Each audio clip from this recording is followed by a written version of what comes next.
Southern California is famous for its idyllic suburbs, and Torrance fits the profile perfectly. It sits squarely in metropolitan Los Angeles, offering tree-lined streets and highly desirable real estate, which makes this specific property stand out. It's a three-bedroom ranch that suffered a massive interior fire in early 2024. The windows are boarded up, there is a gaping hole in the roof, and the structure is completely unlivable. Despite the ruin, this property hit the auction block and sold for $1 million. That closing price actually cleared the initial asking rate by 2%. To see why a destroyed house commands that kind of money, look at the market baseline. The median price for a mid-tier home in California is $775,000, more than double the national average of $366,000. This million-dollar valuation is an established trend for the lot. The property sold at a probate auction last year for $1.075 million before the current winner acquired it. The math aligns only when you strip away the house entirely. The buyer paid for the dirt itself, demonstrating a market where land in metropolitan Los Angeles now commands a higher price than the structures built upon it. If we pull back from that single Torrance lot and look at the overall residential geography of the state, the extreme cost of dirt begins to make sense. The American Enterprise Institute maps the state's housing shortage with models like this grid.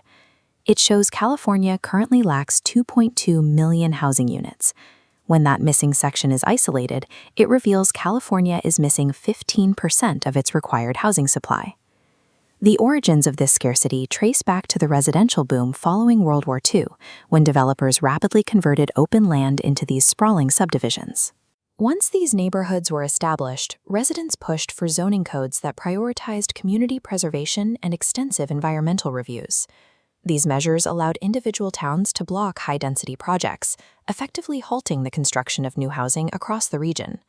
These localized zoning restrictions successfully maintained the status quo for established neighborhoods, but they also capped the housing supply, directly contributing to the multi-million-unit deficit the state faces today. Faced with an escalating crisis, state officials, including Governor Gavin Newsom, initiated a legislative scramble to force new housing stock into existence by bypassing local zoning gridlock. Their primary strategy relies on a policy designed to encourage accessory dwelling units, or ADUs. These are secondary structures built into the backyards of existing homes, increasing population density without requiring newly developed land. Statistically, the approach is making an impact. These backyard units now account for 20% of all residential construction happening across California. But public policy experts like Eric McGee warn that the state has a blind spot. No one is tracking how these new structures are utilized once the paint dries. Because usage is not strictly regulated, property owners often turn these ADUs into private home offices or short-term vacation rentals. While they add square footage to a lot, they frequently fail to provide long-term shelter for residents. You cannot solve a 2.2 million home deficit one backyard at a time. True stabilization requires a return to high-density construction on a massive scale. That means overhauling the localized permitting process to make urban building faster and legally shielded from endless community reviews. It also requires a shift toward modular, factory-based methods, which use prefabricated components to minimize on-site assembly time and reduce material waste compared to traditional framing. Decades of restriction created this scarcity, and it will require significant time and political capital to systematically address the shortage. Until those development barriers are addressed, the simple dream of owning a home in California will remain out of reach, buried under the million-dollar price tag of the dirt beneath it.